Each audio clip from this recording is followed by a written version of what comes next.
Tonight we're watching something enormous begin to fall. Rome, 410 AD. For the first time in 800 years, enemy forces are inside the city walls. Nobody quite knows what to do with that information. Rome was supposed to be eternal. Rome has always been eternal. And yet, picture the streets in the days before it happens. There are rumors, of course. There are always rumors, but Rome has heard rumors before. Rome has survived everything before. The Gauls sacked the city once, back in 390 BC, and that was so long ago it had passed into legend, into something that felt more like myth than memory. 8 centuries of invincibility. 8 centuries of the city simply enduring, simply outlasting everything that came against it. Generals had threatened it. Armies had marched toward it. And every single time, Rome had remained. And then, on the 24th of August in the year 410, the Visigoths under their king Alaric walked through the Salarian Gate, and the eternal city fell quiet in a way it had never been quiet before. When news reached the scholar Jerome, living in Bethlehem, he wrote that he was so shocked he could not speak. The city which had taken the whole world was itself taken, he said. And across the empire, from the deserts of North Africa to the cold shores of Britain, people who heard the news experienced something that had no real precedent. Not just fear. Something deeper than fear. The particular vertigo of watching something you believed was permanent simply stopped being permanent. Tonight, we're going to sit with that feeling for a while. Before we go any further, if you're new here, welcome to the Still Hour. This is a place for late nights and long thoughts, for history told slowly and carefully, the way it deserves to be told. If this is the kind of thing that makes your brain go quiet and your thoughts go deep, consider hitting like and subscribe so you never miss an episode. And a genuine thank you to everyone who has been sending in topic suggestions. I read every single one, and this episode exists partly because so many of you asked for it. Drop a comment tonight. Tell me where you're listening from and what time it is where you are. I find that genuinely fascinating every single time. Lights down. Turn off the lights. Pull the blanket up. And think about what it would feel like to watch something you assumed was permanent, something that had always been there, that you built your whole world around, begin, slowly and undeniably, to come apart. Not in a single dramatic moment. Not with a bang you could point to and say, there, that was it, that was when everything changed. But gradually. The way a building doesn't collapse all at once, it settles first. It develops cracks you can explain away. It shifts in ways that seem, individually, survivable. And then one day you walk past it and you realize it is no longer the building it was, and you cannot quite say when that happened, only that it did. That is what we're doing tonight. We're watching Rome settle. We're watching the cracks appear. Here is the thing about Rome's fall that nobody who studies it can quite get out of their head. How does something that powerful simply stop existing? Not in a week, not in a year, not even in a decade, but over the course of generations, across centuries, through the lifetimes of ordinary people who were born into one kind of world and died in a completely different one. How does that happen? How does the most powerful political structure the Western world had ever produced simply exhaust itself? Was it one thing or was it many things? That is not a rhetorical question, by the way. Historians have been genuinely, passionately arguing about that for centuries, and we'll talk about some of those arguments tonight. Was it the barbarian invasions from outside? Was it the rot from within? Was it economic? Military? Spiritual? Political? Did Rome fall because of what was done to it, or because of what it did to itself? Could anyone see it coming? That one keeps me up at night, actually, because some people did see it. There were writers and thinkers in the late empire who looked around at what they could see and described, with uncomfortable clarity, systems that were no longer working. Did they feel like we would feel, watching something inevitable approach and being completely unable to stop it? What does it feel like to live through the slow collapse of the only world you've ever known? Not as an emperor or a general, but as an ordinary person. A farmer in Gaul. A merchant in Carthage. A soldier on the Rhine frontier. What does it feel like when the roads stop being maintained, when the coins in your hand are worth less than they were last year, when the army that was supposed to protect you starts looking less like a guarantee and more like a question? And here Here is the question that quietly haunts every civilization that has come after Rome, including ours. Is it possible that the very things that made Rome great were also the things that eventually destroyed it? That the strength was always carrying the weakness inside it, the way a tree carries the conditions of its own decay in the very density of its wood? That is not a comfortable thought. It is, however, a thought worth lying with in the dark. And then the last question, the one we always come back to at the still hour. What does a civilization that has just watched the eternal city fall do with that knowledge? How do you rebuild a sense of permanence after permanence has been proven to be an illusion? These are the questions we're going to circle tonight. Not all of them have clean answers. The good questions never do. Let's begin where this story actually begins, which is not with the fall but with the height. The Roman Empire at its absolute peak, roughly the 2nd century AD, under emperors like Trajan and Hadrian, was something genuinely staggering. Stretching from Hadrian's Wall in the windswept north of Britain all the way to the deserts of Mesopotamia in what we now call Iraq. From the Rhine and the Danube in Central Europe down through the entirety of North Africa. 70 million people, give or take, living under a single political structure. Roads connecting every corner of the known world. A legal system sophisticated enough to govern disputes across a dozen languages and 100 different local customs. A shared currency, a common language for official business. Trade routes that brought silk from China and spices from India into the shops of Rome. It was, by almost any measure, the most impressive political achievement the Western world had yet produced. And it lasted, in various forms, for roughly 500 years in the West and another 1,000 in the East. 500 years. Think about that for a moment. The distance between us and the Italian Renaissance is roughly 500 years, and that already feels almost incomprehensibly long. Rome did that twice over, in one form or another, and then the Western half stopped. And nobody, not then, not now, not after 15 centuries of scholarship and argument, is entirely sure why. To understand how something falls, you have to first understand what it was when it was standing. And Rome, at its peak, was something that requires a genuine effort of imagination to appreciate, because nothing quite like it had existed before and nothing quite like it would exist again in the Western world for a very long time. We throw the word empire around fairly casually, but what Rome had built by the 2nd century AD was not just an empire in the sense of a large territory under a single ruler.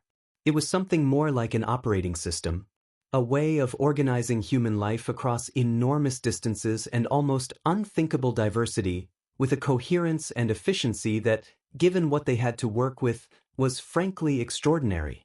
Start with the roads, because the roads are where everything begins. The Roman road network stretched roughly 250,000 miles at its height.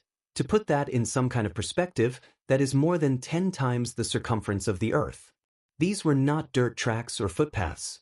These were engineered structures, carefully surveyed and precisely constructed, with layers of gravel and stone and drainage channels to keep them from turning to mud in winter.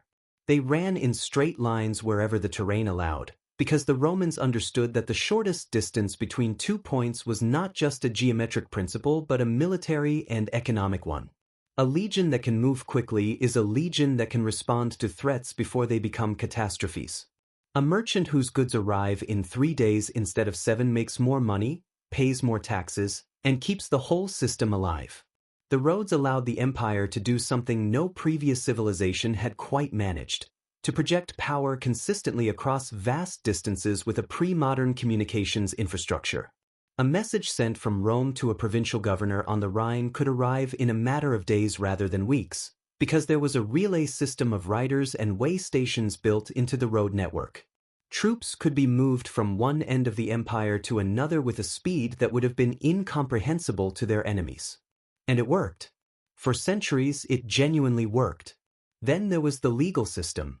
The Roman legal system is one of those achievements that tends to get glossed over in the dramatic telling of Roman history.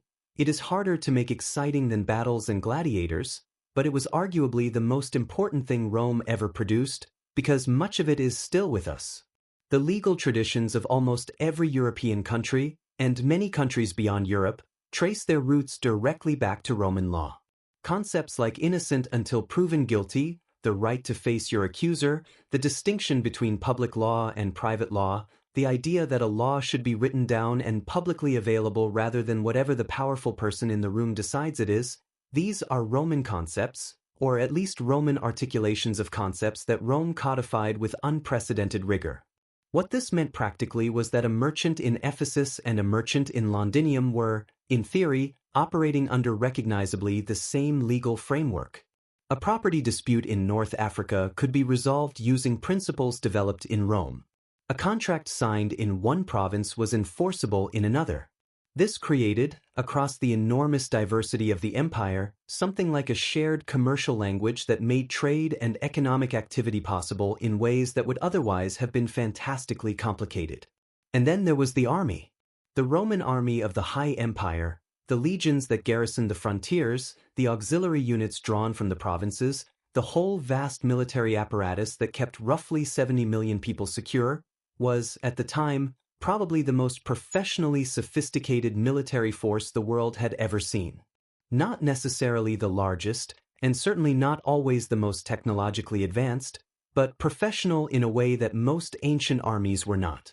Roman soldiers trained constantly. They built camps wherever they stopped, every single night on campaign, proper camps with ditches and ramparts and gates, because a disciplined army that sleeps behind walls is an army that is harder to surprise. They had standardized equipment, standardized tactics, standardized chains of command. They were paid regularly and reliably in a way that created loyalty and professionalism rather than the mercenary opportunism that plagued less organized military systems. This army allowed the empire to maintain something genuinely difficult: consistent security across thousands of miles of frontier. The Rhine and the Danube formed one long continuous border in northern Europe. Hadrian's Wall marked the northern edge of Britain. The eastern deserts provided natural defense on one side and the fortified border of the Parthian Empire on the other. Within those borders, for long stretches of the 1st and 2nd centuries, there was something that people at the time recognized and celebrated as the Pax Romana, the Roman peace. Not perfect, not universal, not without violence and oppression, but compared to what surrounded it, a zone of relative stability that allowed agriculture, trade, and civilization to function. And trade did function. Goods moved constantly across the empire and beyond it, in volumes that would not be seen again in Europe for more than 1,000 years. Grain from Egypt and North Africa fed the cities of Italy. Wine and olive oil from the Mediterranean moved north into the colder provinces. Wool and metals came south and east. And beyond the empire's borders, the tentacles of Roman commerce reached into sub-Saharan Africa, into the Arabian Peninsula, along the Silk Road into Central Asia and ultimately into China. Roman coins have been found in India. Roman glassware has turned up in the archaeological record of Korea. This was not a closed or self-sufficient economy. It was a genuinely connected one, with all the dynamism and all the vulnerability that entails. What Rome had solved, at its peak, was the genuinely hard problem of running a complex, diverse, multi-ethnic civilization across an enormous geography without modern technology. The solution was never perfect, and it required constant maintenance, constant force, constant negotiation. But for a couple of centuries, it worked well enough that the people living inside it could reasonably look at their world and think, this is stable. This is permanent. This will continue. That assumption was the foundation on which everything rested. And it was the assumption that would eventually, quietly, catastrophically begin to crack.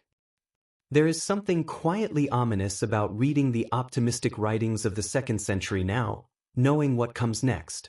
The Emperor Marcus Aurelius, sitting in his tent on the Danube frontier in the 160s and 170s, writing his private philosophical reflections in Greek, reflections that would become the Meditations, one of the most beautiful books of practical philosophy ever written, was also fighting one of the first sustained crises that suggested the frontier might not hold forever.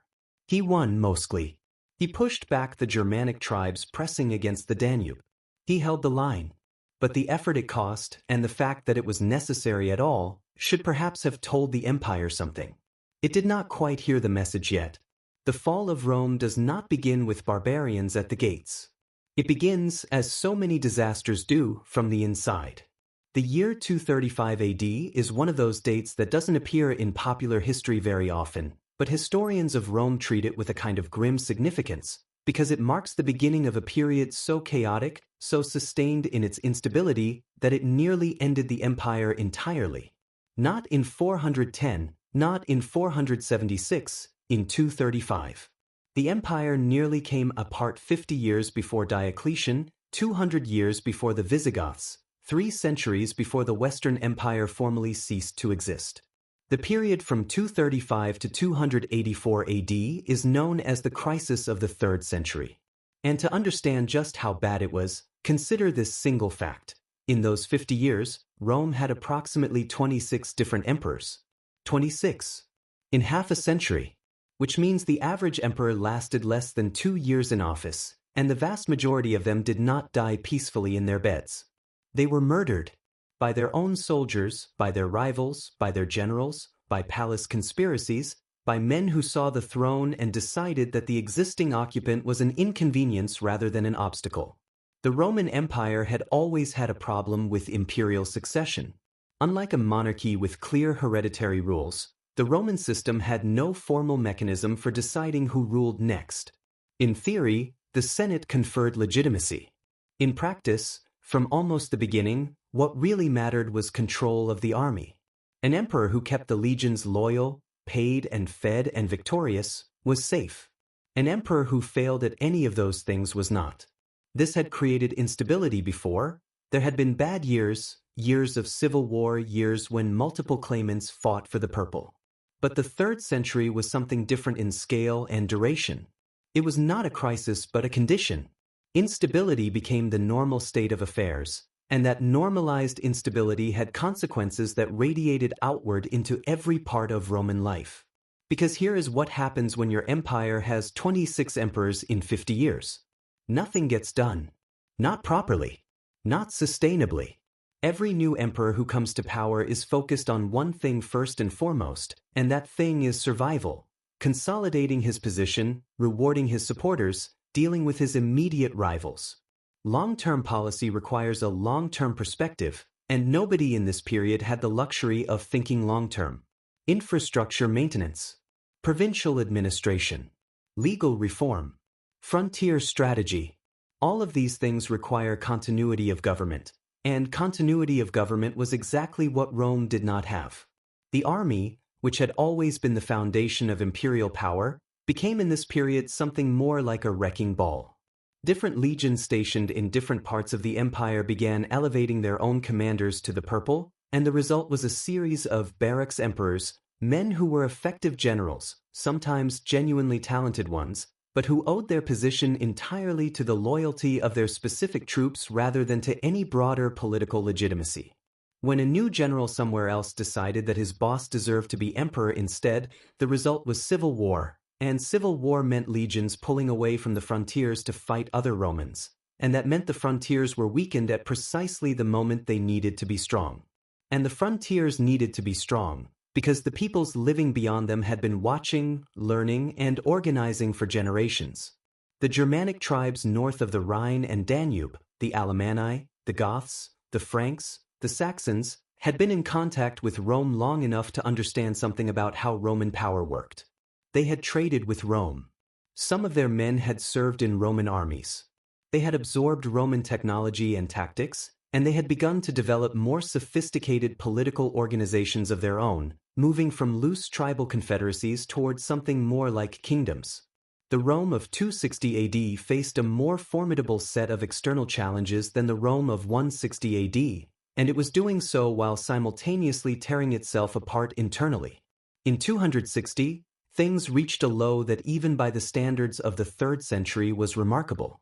The Emperor Valerian was captured by the Persian king Shapur I, the first Roman emperor ever to be taken prisoner by a foreign enemy. Think about what that meant symbolically for a moment. Rome had always won, or at least always come back from its losses. Rome's emperor had never been someone else's prisoner.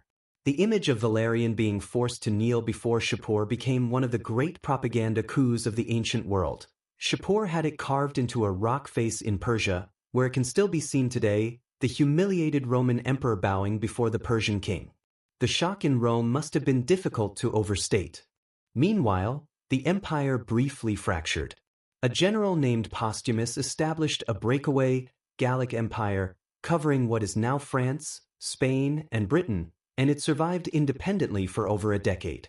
In the east, the famous Queen Zenobia of Palmyra established her own breakaway state covering much of the eastern Mediterranean.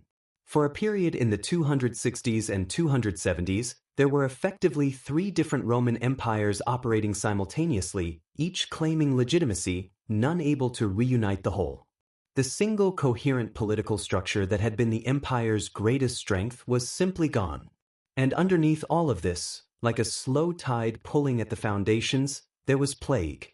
The Antonine Plague had struck the empire a century earlier, in the 160s and 170s, during the reign of Marcus Aurelius, probably smallpox, probably brought back by soldiers returning from campaigns in the east. It had killed somewhere between 5 and 10 million people over its course, including the co-emperor Lucius Verus. That had been devastating enough. But then, beginning in 249 AD, came the plague of Cyprian, named for the bishop of Carthage who wrote about it in harrowing detail. At its peak it was reportedly killing 5,000 people a day in Rome alone. It lasted for nearly 20 years. Nobody knows precisely what it was. The symptoms Cyprian describes suggest it might have been a hemorrhagic fever of some kind, but its effects were catastrophic. It killed farmers and laborers, disrupting the agricultural production that fed the cities. It killed soldiers, weakening the armies defending the borders. It killed artisans and merchants, disrupting the trade networks that kept the economy functioning. It killed emperors. Claudius Gothicus died of it in 270 AD. It did not cause the crisis of the 3rd century, but it made everything harder, every problem more acute, every solution harder to implement. By the time the Emperor Aurelian managed to reunite the empire in the early 270s, and he did, remarkably, manage to pull it back together, which is why history remembers him as Restitutor Orbis, the restorer of the world, Rome had survived something that should probably have killed it. It had come through 50 years of near-constant civil war, frontier pressure, economic disruption, and pandemic, and it was still there. Still functioning more or less. Still recognizably Rome. But it was not the same Rome. The confidence was different. The systems were different. The people had been through something that left marks that wouldn't heal cleanly. The way a bone that breaks and mends is never quite as strong as it was before the fracture. The crisis of the 3rd century did not end Rome. But it revealed that Rome could be hurt. And that revelation, once made, could not be unmade. History likes battles and emperors. It likes the dramatic, the visible, the datable. But the thing that quietly kills civilizations more often than sword or siege is something less dramatic and less visible and more insidious than either. It is the slow failure of the economic systems that make everything else possible. The Roman economy was, at its most fundamental level, an expansion economy. What that means is that it was built on a model that required growth to function. Specifically, the constant acquisition of new territories and the wealth and labor that came with them. Every major conquest brought back enormous quantities of gold and silver loot, filling the imperial treasury and allowing the government to pay its armies, build its roads, fund its grain distributions to the urban poor, and maintain the vast apparatus of imperial administration without crushing the existing population under taxation.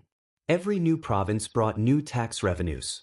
Every victory brought slaves, and slaves were the labor force that worked the farms and mines and workshops that produced Roman prosperity. This worked brilliantly as long as Rome kept winning and kept expanding. Under the Republic and the early Empire, it worked spectacularly well.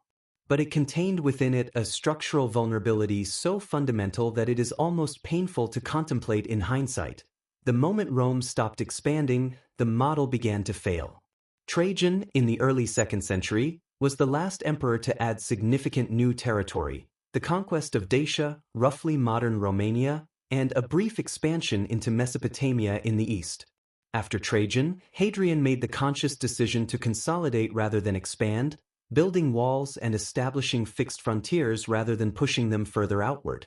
It was a defensible strategy, arguably the right strategy given the empire's size. But it also meant that the constant infusion of conquest wealth into the imperial economy stopped. The last major source of new slaves from military conquest dried up, and the economy, which had been built on that model, had to find other ways to sustain itself. For a while it managed. The trade networks were productive enough, the tax revenues sufficient enough, the inertia of prosperity powerful enough, that the system kept running.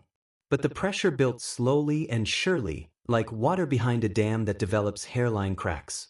And when the crisis of the 3rd century hit, with its civil wars, its disrupted trade, its military disasters, its plagues, the economic system was forced to do something that would prove corrosive in ways that took generations to fully manifest.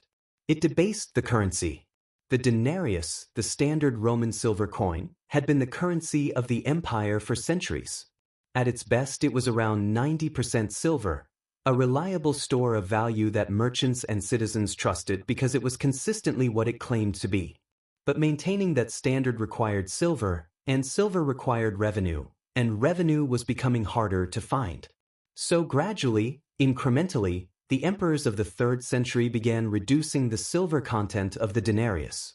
Under Nero in the 1st century, it had fallen to about 90%.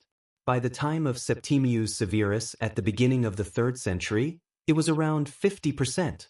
By the 260s, during the worst of the 3rd century crisis, it had fallen to perhaps 2 or 3% silver, coins that were essentially bronze with a thin silver wash on the outside, barely even pretending to be what they claimed. The result was inflation. Serious, sustained, economy-distorting inflation.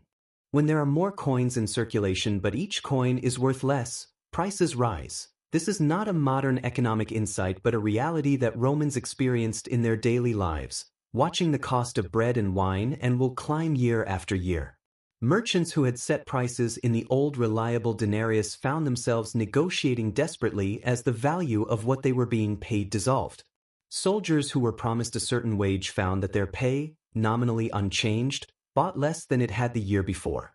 The savings of ordinary people, the modest accumulations of a lifetime of work, the small reserves a family kept against illness or bad harvests, were eroded quietly and continuously by an invisible force they had no name for and no recourse against.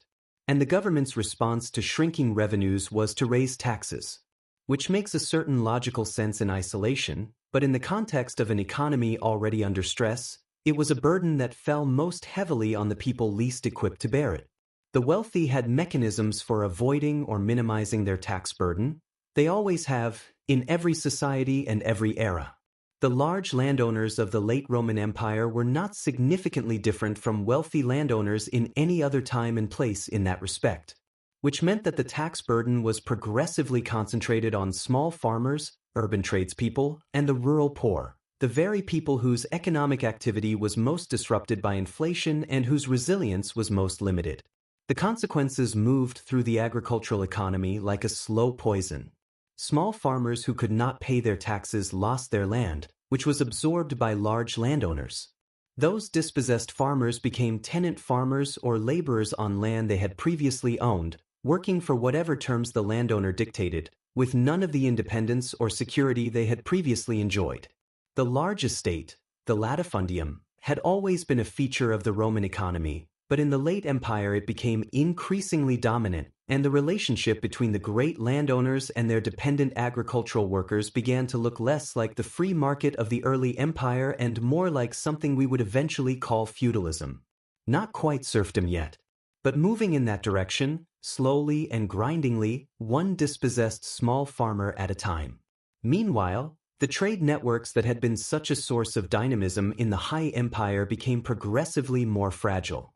Trade depends on security, on roads that are maintained, on sea lanes that are safe from piracy, on political stability that allows contracts to be honored and debts to be collected. The 3rd century disrupted all of these. Roads that weren't maintained became impassable. Piracy increased as naval patrols were stretched or discontinued. Political instability meant that a contract signed with one emperor's administration might be worthless under the next one. Merchants responded rationally, as merchants always do, by contracting their activities, trading over shorter distances, with more familiar partners, accepting lower volumes in exchange for greater reliability. The long-distance trade that had connected the empire with India and China faded. The internal trade that had connected province to province diminished. The economic interdependence that had been one of Rome's great strengths quietly unwound, and as it did, each province became a little more isolated, a little more self-sufficient, a little less Roman in its economic orientation. Think about what this felt like from the inside. Not in the aggregate, not as a historian looking at coin hoards and price edicts and tax records, but as a person. You are a farmer in what is now Tunisia, 3rd century AD. Your grandfather farmed this land and sold his grain to merchants who took it to Rome, and the price was good and the coins were real and the future felt like it had a shape you could plan around. You farm the same land and the coins you receive for your grain are thinner and lighter than your grandfather's coins, and the price seems higher in numbers but buys less in reality, and the tax collector comes more often now and takes a larger share, and the road to the nearest market town has a section that has been broken and unrepaired for 3 years now. And the merchant you used to sell to has stopped making the trip because the route is not reliable anymore. Nothing catastrophic has happened to you. Nobody has attacked your farm. Your family is alive and fed. But the world that was supposed to get a little better every generation is quietly, undeniably getting worse instead. That is what economic collapse feels like from the inside. Not a crash. A grinding. A slow accumulation of small worsenings, each individually survivable, collectively crushing. There is a particular kind of irony that history seems to enjoy, and it is the irony of strength becoming weakness. The tool that built the thing eventually becoming the thing that unmakes it. And nowhere in the story of Rome's fall is this irony more vivid, more perfectly formed, than in the story of what happened to the Roman army. The Roman army built the empire. This is not an exaggeration or a simplification. Without the legions, none of the rest of it exists. The roads were built partly by soldiers. The frontiers were secured by soldiers. The internal order that made trade and law and city life possible was, at its foundation, guaranteed by the credible threat of force that the army represented. The Roman army was not just a military institution. It was the spine of the entire enterprise, the thing that held everything else upright. And by the 4th and 5th centuries, that spine had changed in ways that the men who had built the early empire would not entirely have recognized. It began, as most of Rome's problems began, with a practical response to a real problem. The empire needed soldiers. It always needed soldiers. The frontiers were vast, the threats were multiple, and the legions had to be maintained at strength to project the power that kept the peace. In the early empire, the legions were recruited primarily from Roman citizens, or at least from people who could be granted citizenship as part of their service. The identity of the army was Roman in a meaningful cultural and legal sense. Soldiers served in a Roman institution, operated under Roman law, received Roman pay, and upon discharge received full Roman citizenship if they didn't already have it. The army was, among other things, a machine for producing Romans out of provincial recruits. But as the empire aged and the crisis of the 3rd century drained the legions through plague and civil war and frontier defeats, and as the economic deterioration made military service less attractive to the people who had traditionally filled the ranks, Rome began to rely increasingly on a different source of manpower. The peoples beyond the frontier, the Goths, the Franks, the Saxons, the Alemanni, and a dozen others, were often excellent fighters. They were available. And they were willing, in many cases eagerly willing, to serve in Roman armies in exchange for pay, land, or other benefits that Rome could offer. This practice was not new exactly. Rome had always incorporated outsiders into its military. The auxiliary units of the early empire were recruited from the provinces and from allied peoples, and they served alongside the legions with distinction. Rome had always been, at least by ancient standards, relatively pragmatic about incorporating conquered and allied peoples into its structures. What changed in the late empire was the scale and the terms. The foederati, federate troops, allied barbarian units, were no longer being gradually absorbed into a Roman military culture and identity. They were serving under their own leaders, by their own customs, under their own internal structures, with loyalty that ran primarily to their chieftains and secondarily, sometimes uncertainly, to the emperor who was paying them. The distinction matters enormously, and it is easy to miss if you're not paying attention. A Gothic soldier who has spent 20 years in a Roman legion, trained in Roman tactics, sworn Roman oaths, living under Roman military law, eventually retires as something meaningfully Roman regardless of where he was born. A Gothic Federate unit serving under its own chieftain, using Roman equipment but fighting in its own formations, maintaining its own internal culture, is something different. It is a Gothic army that happens to be temporarily employed by Rome. The first is assimilation.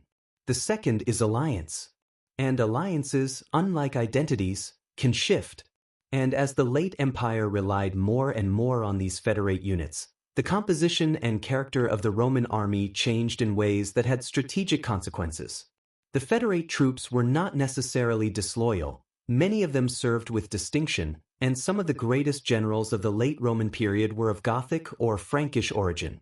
Men like Stilicho, the son of a Vandal father and Roman mother who served as the most powerful general in the Western Empire at the turn of the 5th century, were completely committed to Roman power. His loyalty was not in question. But his existence at the apex of Roman military power is itself a sign of how much things had shifted. A century earlier, it would have been inconceivable. There was also a change in how the army was organized and deployed. The army of the High Empire was a frontier force. The legions were stationed at the borders, in large permanent camps, ready to respond to threats along the long defensive perimeter. This worked as long as the perimeter itself was solid. But as the 3rd century had demonstrated, when the perimeter broke in multiple places simultaneously, a frontier-based army was dangerously inflexible. You couldn't move troops from a quiet sector to reinforce a threatened one without leaving the quiet sector undefended, and there was no strategic reserve to call on in an emergency. Diocletian and his successors addressed this by creating a new kind of strategic reserve, a mobile field army, the comitatenses, that could be deployed rapidly to wherever the threat was most acute. It was a sensible solution to a real problem. But it meant concentrating more of the most capable troops away from the frontiers, which were now defended by a secondary tier of troops, the Limitanii, who were less well-trained, less well-equipped, and increasingly indistinguishable, in some places, from the farming communities they were supposedly protecting. The Limitanii became, in some regions, something more like militia than professional soldiers, men who farmed land near the frontier and were expected to defend it, with varying degrees of actual military capability. The result was a system that looked like the old army if you squinted but was, in practice, quite different, less professional at the frontier level, more dependent on barbarian allied contingents at the field army level, less able to project consistent power along the full length of the border, more reactive, responding to crises as they developed rather than preventing them through deterrence. Still formidable, the late Roman army won plenty of battles and held the frontier for another century after these reforms, but formidable in a different way and with different vulnerabilities. Let's start with a word that I want you to treat with some suspicion. Barbarian. That word has done a lot of damage over the centuries, not just to history, but to our ability to understand history. When we hear barbarian, we picture something very specific. We picture unwashed hordes pouring over walls. We picture brutes with clubs who hate culture simply because it exists. We picture the opposite of Rome, the darkness that snuffed out the light. And that picture is so vivid, so satisfying in its narrative simplicity, that it has survived in popular imagination long after the actual historians mostly abandoned it. The truth is considerably more interesting, and considerably more complicated.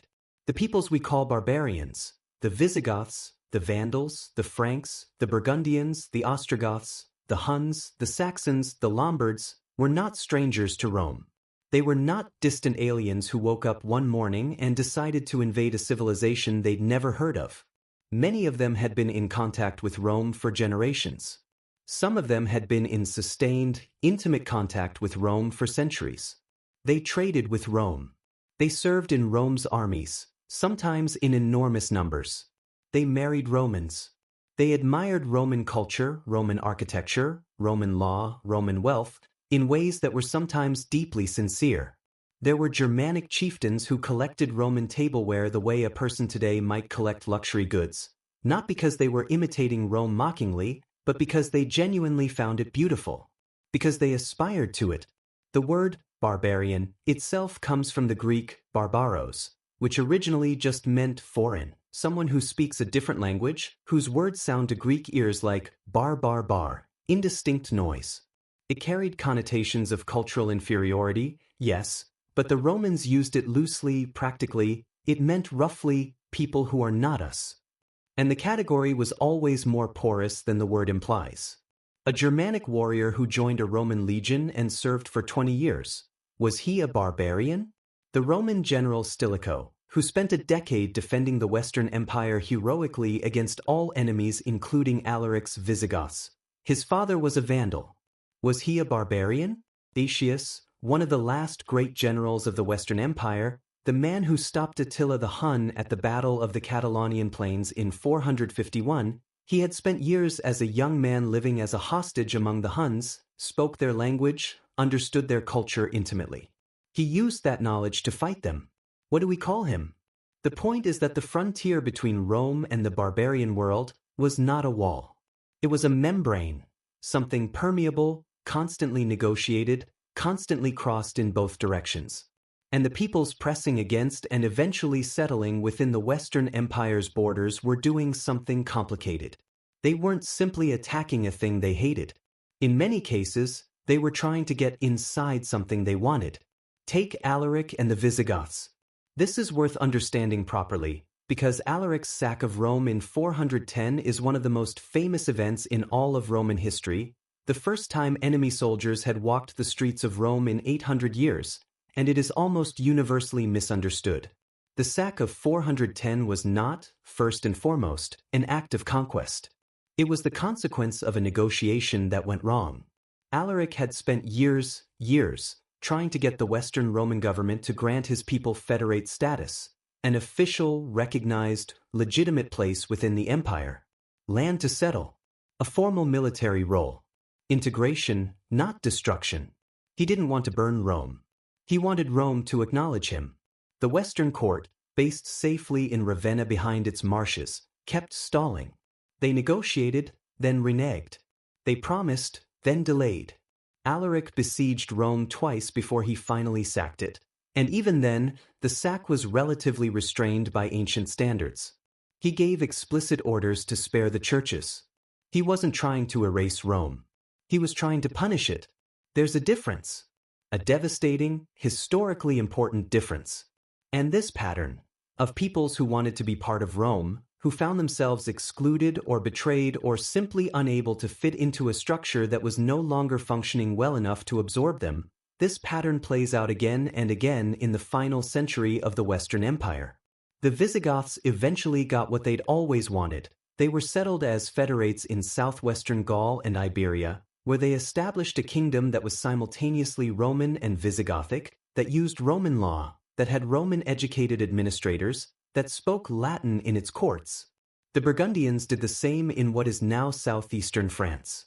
The Franks, who would eventually give their name to France, adopted Roman Christianity and Roman administrative practices so thoroughly that later historians would debate exactly when, and in what sense, they were not Roman at all.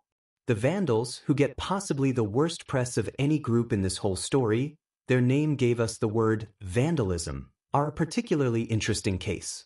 They crossed into North Africa in 429 under their king Genseric, took Carthage in 439, and established a kingdom that controlled the western Mediterranean's grain supply and trade routes.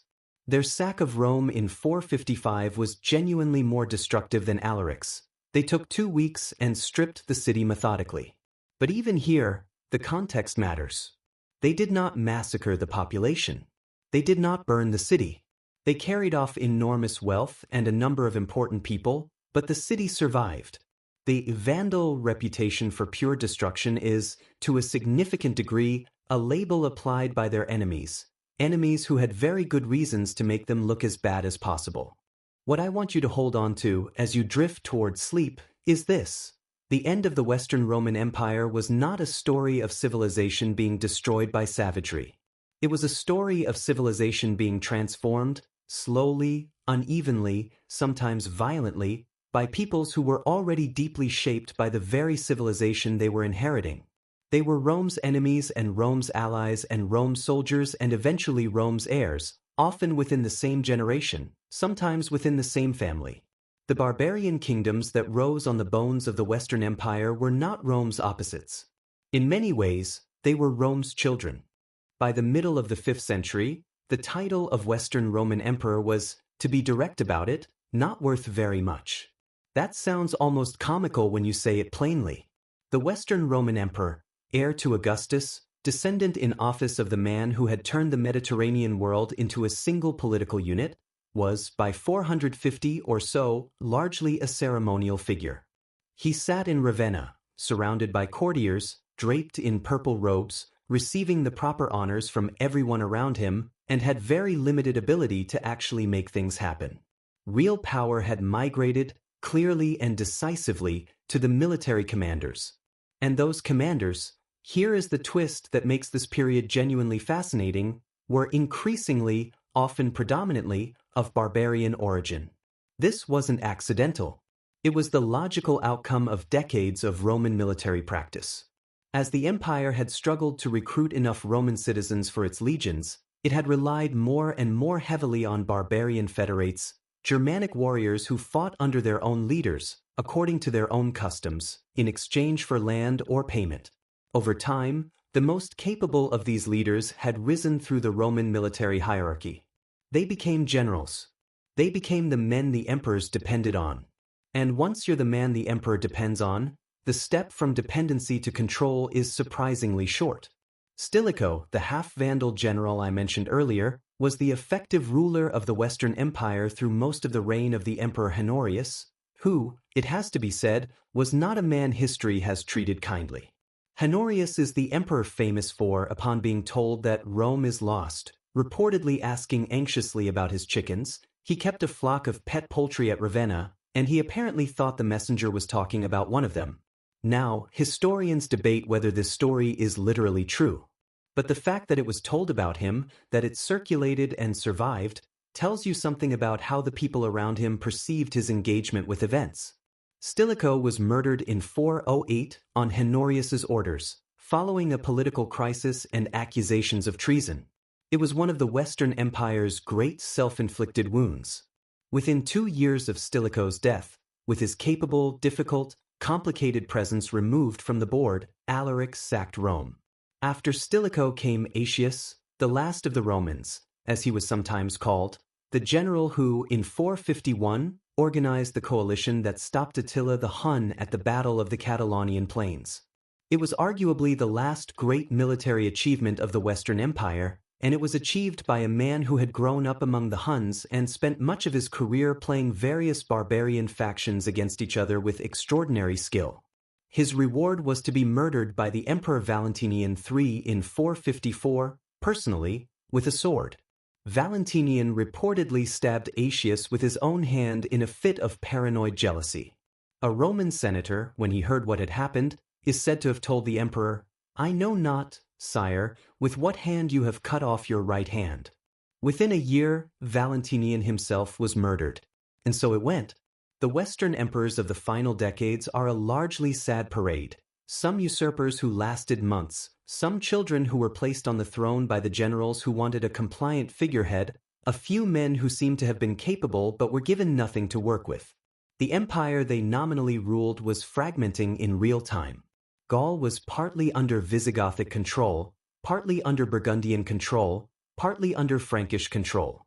Britain had been effectively abandoned. North Africa was Vandal territory. Spain was divided between Visigoths and Suevi.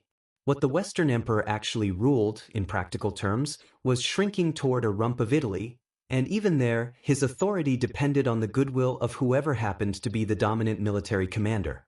Which brings us to 476, and Romulus Augustulus. His very name is almost too perfect, too literary, too ironic. Romulus was the legendary founder of Rome.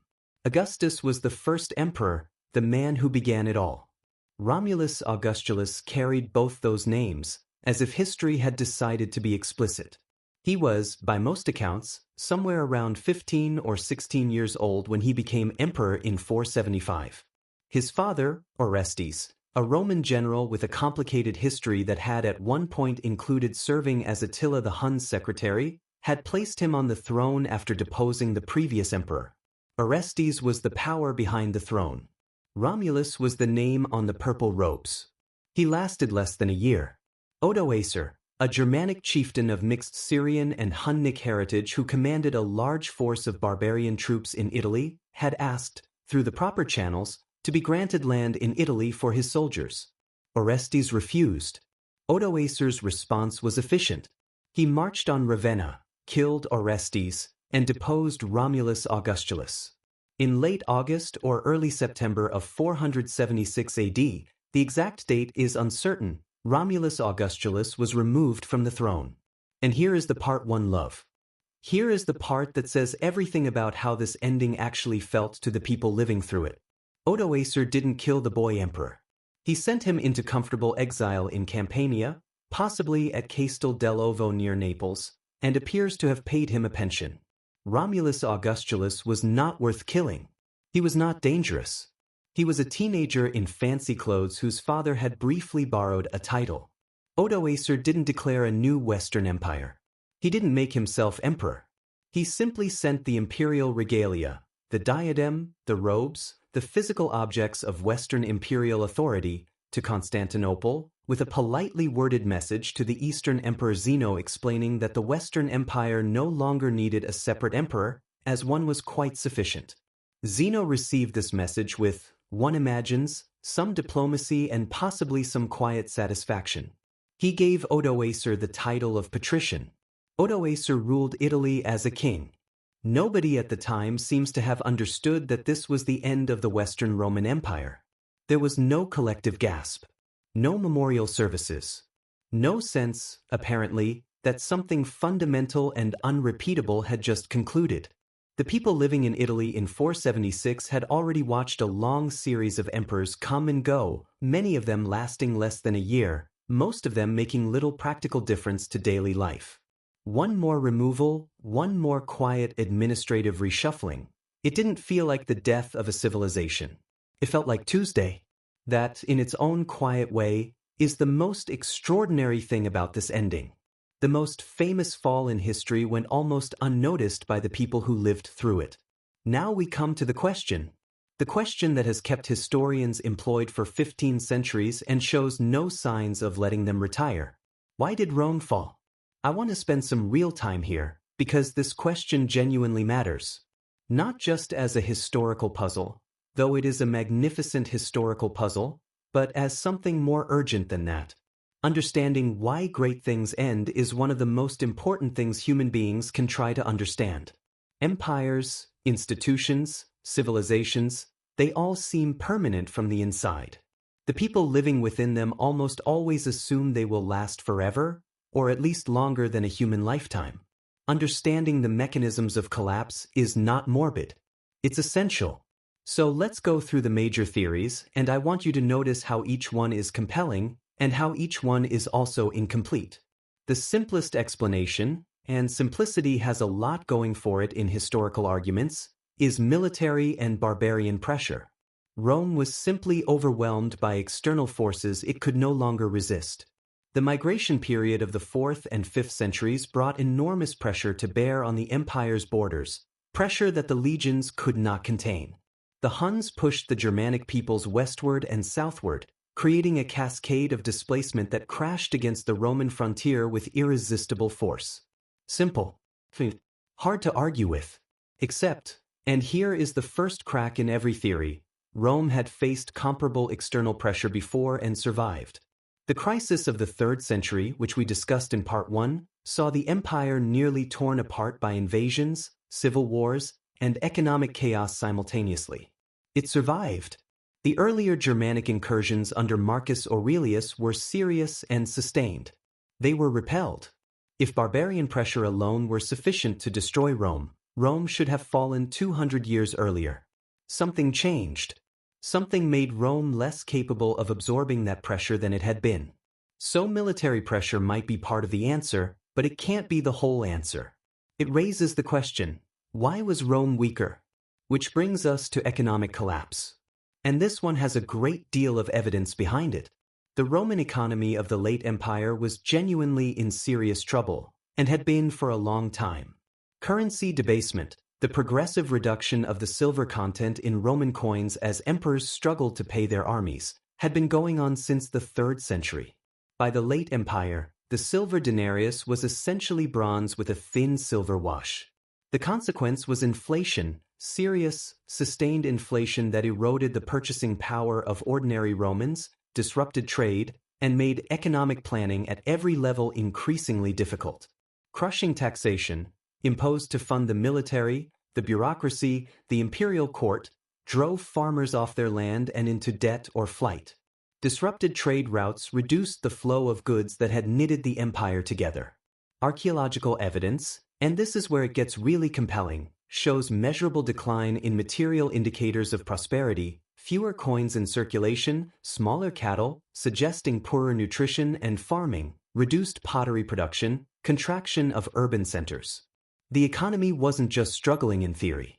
The physical evidence suggests real people were getting poorer. But again, economic decline as a sole cause runs into problems. Economic problems don't automatically produce political collapse. Societies can be economically stressed for long periods without fragmenting. And the economic troubles of the Western Empire were partly a consequence of the political troubles, not purely a cause of them. The civil wars and succession crises diverted resources. The military costs of constant internal conflict were enormous. Which brings us to the next theory: political instability. The near-constant civil wars and succession crises of the late Empire, the parade of emperors I mentioned, many of whom lasted months, diverted resources, diverted military attention, exhausted the administration, and created a cycle of crisis that compounded every other problem. Every time a general raised a rebellion, it cost money and troops to suppress. Every time an emperor was assassinated, the resulting succession crisis created a power vacuum that enemies, internal and external, could exploit. The political system of the late Empire was deeply, structurally dysfunctional. Hard to disagree with that. But, and you'll notice a pattern here, this raises its own question. Why did political instability become so severe? The Augustan system had managed succession reasonably well for its first 2 centuries. What changed? Was the political instability itself a symptom of something deeper? Possibly. And so this theory, like the others, is necessary but not sufficient. Then there is the theory put forward by Edward Gibbon in his magnificent, monumental 18th century masterpiece, The Decline and Fall of the Roman Empire. Gibbon argued, with his characteristically elegant prose, that Christianity had weakened Rome, had redirected the energy and devotion of Romans away from the defense of the earthly empire and toward the pursuit of heavenly salvation. The best minds, the most dedicated souls, were going into monasteries and bishoprics rather than legions and administrative offices. Christian pacifism and otherworldliness had softened Rome's martial spirit. The faith that had conquered Rome had, in Gibbon's view, helped to undo it. This argument is historically significant. It shaped how people thought about Rome's decline for a very long time, and it is mostly not taken seriously as a primary cause today. Not because the relationship between Christianity and the late Empire is unimportant, but because the evidence for Christianity as a direct military and political weakener is thin. Many of Rome's best generals in the late period were devout Christians. The Eastern Empire, which was deeply, thoroughly, institutionally Christian, survived for another 1,000 years after the West fell, which rather undermines the argument that Christianity was lethally corrosive to military effectiveness. Gibbon's thesis tells us more about 18th century debates between faith and reason than it does about 5th century Rome. Still worth knowing. Worth having heard. But hold it lightly. Lead poisoning is one of my personal favorites, simply because of how gloriously strange it is as a theory. The Romans used lead everywhere. In their water pipes, the Latin word for lead, plumbum, is where we get plumbing. In their cooking pots, and perhaps most significantly in their wine production. A common Roman practice was to boil grape juice in lead vessels to create a sweet syrup called sapa, which was used as a preservative and sweetener in wine. Lead acetate, which forms in this process, tastes genuinely sweet. It's sometimes called sugar of lead. Romans were, by this theory, accidentally and regularly dosing themselves with a neurotoxin that causes, among other things, cognitive decline, irritability, poor decision-making, and reduced fertility. Some historians have argued that chronic lead poisoning in the upper classes, who consumed the most sweetened wine, contributed to the peculiar quality of some of Rome's late imperial decision-making. The theory is difficult to prove with certainty. It requires a lot of inference from limited evidence. But it's not as absurd as it sounds. Elevated lead levels have been found in skeletal remains from the Roman period, and it has a kind of dark poetry to it. Rome, poisoning itself slowly with its own sophisticated pleasures. And finally, and this is where the most exciting recent scholarship has been happening, climate and disease. Historians like Kyle Harper have made compelling cases in recent years for the role of what he calls the Late Antique Little Ice Age, a period of climatic cooling that began in the 5th and 6th centuries and disrupted agriculture across the northern Mediterranean. Crop failures, famines, population pressure on shrinking food supplies. Alongside this, the empire was struck by devastating pandemic disease, the Antonine Plague in the 2nd century, the Plague of Cyprian in the 3rd, and then the catastrophic Plague of Justinian in the 6th century, which may have killed between 25 and 50 million people across the Mediterranean world. These were not background noise. These were civilizational shocks of enormous magnitude. The appeal of this framework is that it is genuinely new. It uses recent advances in paleoclimatology, ice core analysis, and ancient DNA research to bring hard scientific evidence to a question that had previously relied mostly on literary and archaeological sources, and it doesn't require us to choose between internal and external causes. Climate stress and pandemic disease compound political instability and economic weakness. They interact. They amplify each other.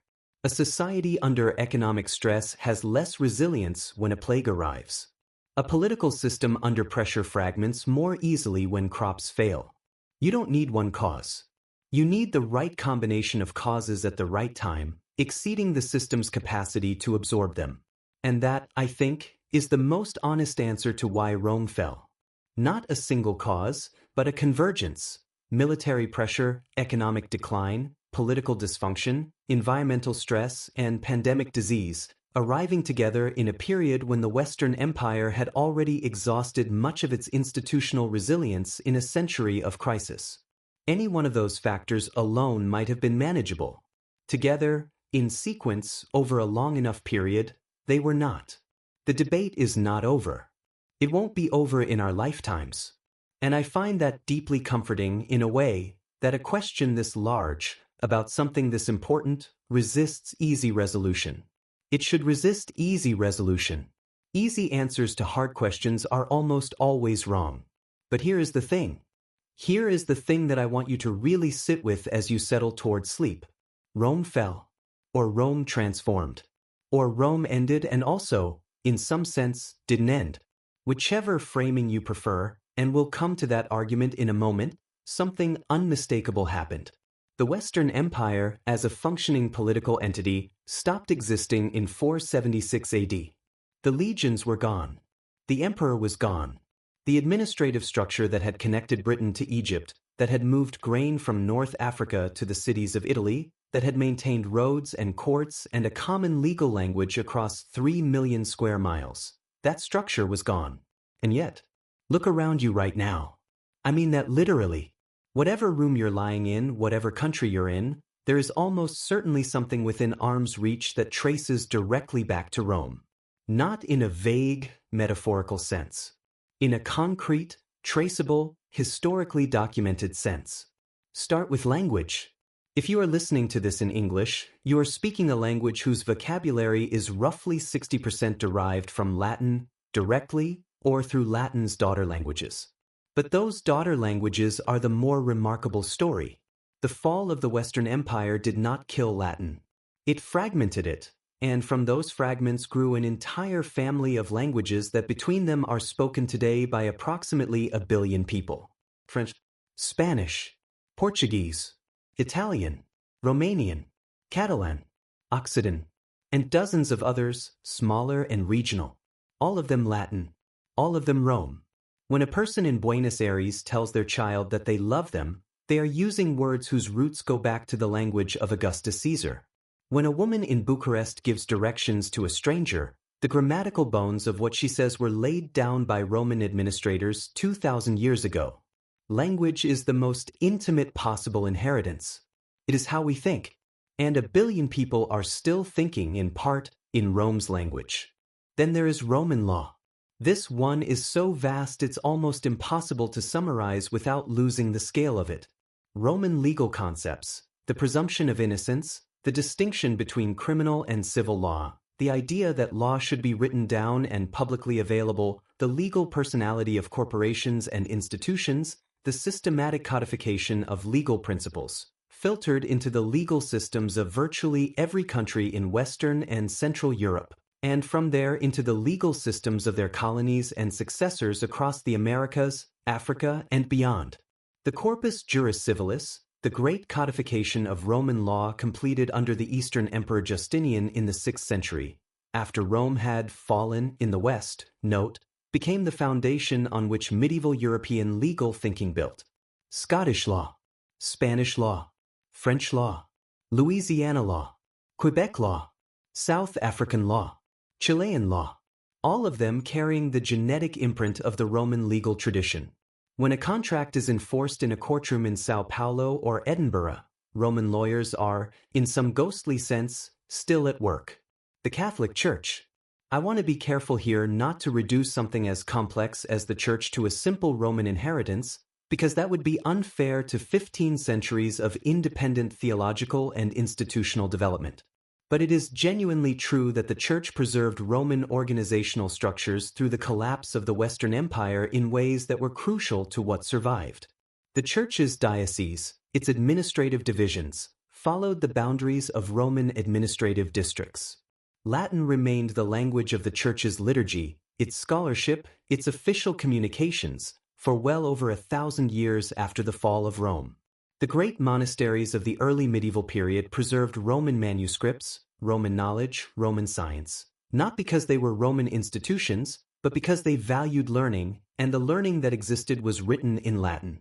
The Church was not Rome's ghost, exactly, but it carried Rome's bones through a period when much else was lost. And the physical infrastructure. This still astonishes me. Roman roads were still in regular use in medieval Europe, centuries after the empire that built them had gone. Some Roman aqueducts were still functioning.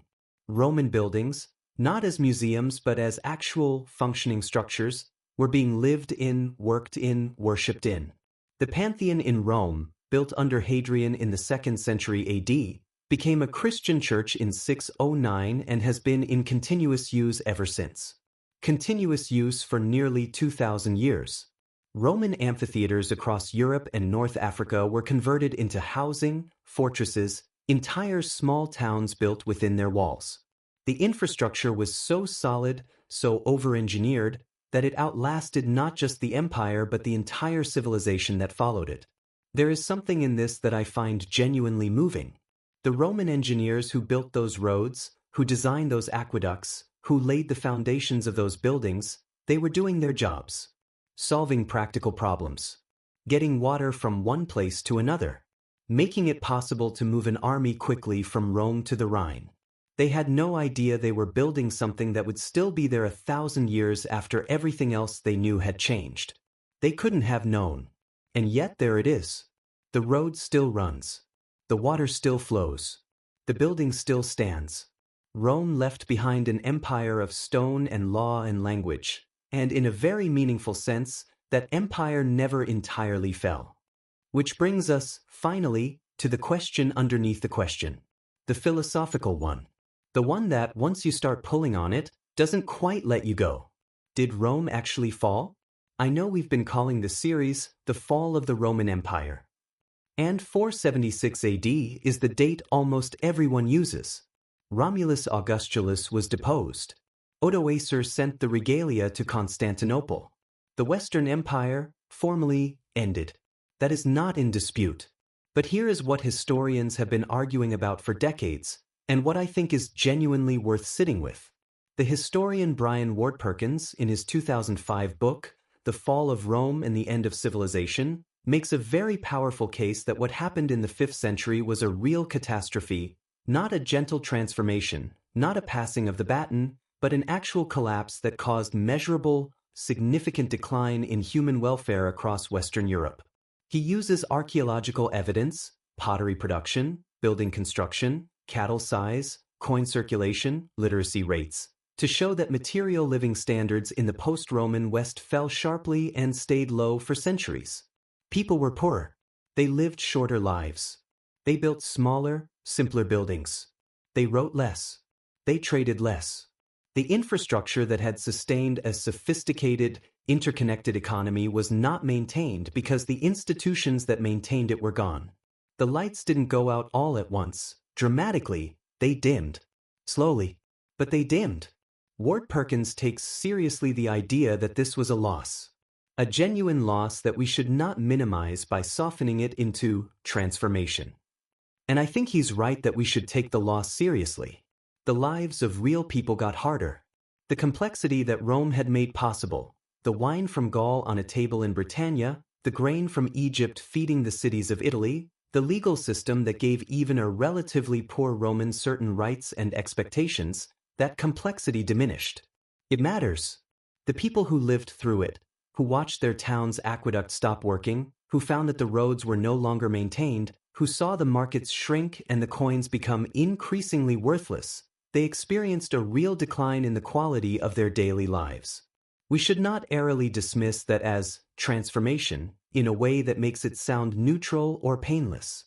But Walter Goffart and the historians who follow what's sometimes called the accommodation school argue, with equal force, that to call what happened a pure collapse misses how much continuity there was. The barbarian kings who ruled the post-Roman West were not erasing Rome, they were competing to inherit it. They kept Roman administrators in their courts. They issued law codes modeled on Roman law. They used Roman titles. They preserved Roman land tenure systems. They patronized Latin learning. The Ostrogothic king Theodoric, who ruled Italy from 493 to 526, a generation after the fall, ran his kingdom with a Roman civil administration, preserved the Senate, maintained the public buildings of Rome, and corresponded with Roman intellectuals like Boethius and Cassiodorus in elegant Latin prose. Was his Italy Rome? Was it not Rome? Also no. It was something in between, something that carried Rome's DNA in new configurations. And then there is the deepest question of all. What does it mean for something to end? The Western Roman Empire ended in 476 in the sense that the political entity, the office of emperor, the formal apparatus of Roman state power in the West, ceased to exist. That is a real ending. But something called Rome continued in people's minds, in their laws, in their language, in the church, in their sense of cultural identity, for centuries and in some ways millennia afterward. The Holy Roman Empire, which dominated Central European politics for nearly 1,000 years, from 800 to 1806, took its name, its legitimacy, and much of its conceptual self-understanding from Rome. Medieval popes claimed authority partly through their role as successors to the bishops of Rome, of the imperial capital. The legal traditions and the Latin scholarship that shaped the Renaissance were Roman traditions. Roman scholarship, kept alive through the intervening centuries. Even today, the word Rome carries a weight, a resonance, an association with law and order and civilization and grandeur that is entirely incommensurate with the size of the modern city. Rome is still, in some sense, happening. Not as an empire, not as a political fact, but as an idea, as a reference point, as a presence in how we think about law, about governance, about what civilization means and what it owes to its citizens.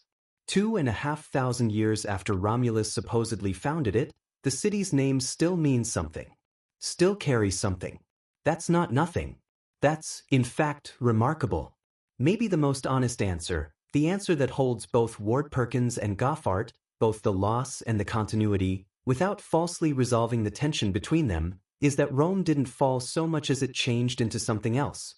Something that grieved the loss of what it had been even as it carried the bones of that lost thing forward into a new world. Something we are, in ways we often don't notice, still living with today. Close your eyes for a moment. Or if they're already closed, good. You're ahead of me. I want to take you back. Back to where this story really begins to feel human. Back to 410 AD. The city that had not seen an enemy soldier in its streets for 800 years. Think about what that meant to the people who lived there. 800 years is not a number that fits easily in the human imagination. It is longer than the time between us and the Magna Carta. Longer than the time between us and the First Crusade. For 40 generations of Romans, the inviolability of the city had not been a hope or a prayer. It had been a fact, as fixed and certain as the Tiber itself. Rome did not fall. Rome could not fall. The idea was almost grammatically impossible, like asking what happens when a mountain forgets how to be a mountain. And then, in August of 410, the gates opened. The Visigoths came in. And for 3 days, people who had spent their entire lives inside the most powerful city in the world hid in their houses and listened to strangers walking their streets. Saint Jerome, writing from Bethlehem when he heard the news, could barely get the words out. Who would believe it? He wrote. Who would believe that Rome, built up by the conquest of the whole world, had collapsed? He was shattered. People across the empire were shattered. Augustine of Hippo began writing The City of God, partly in response to the shock.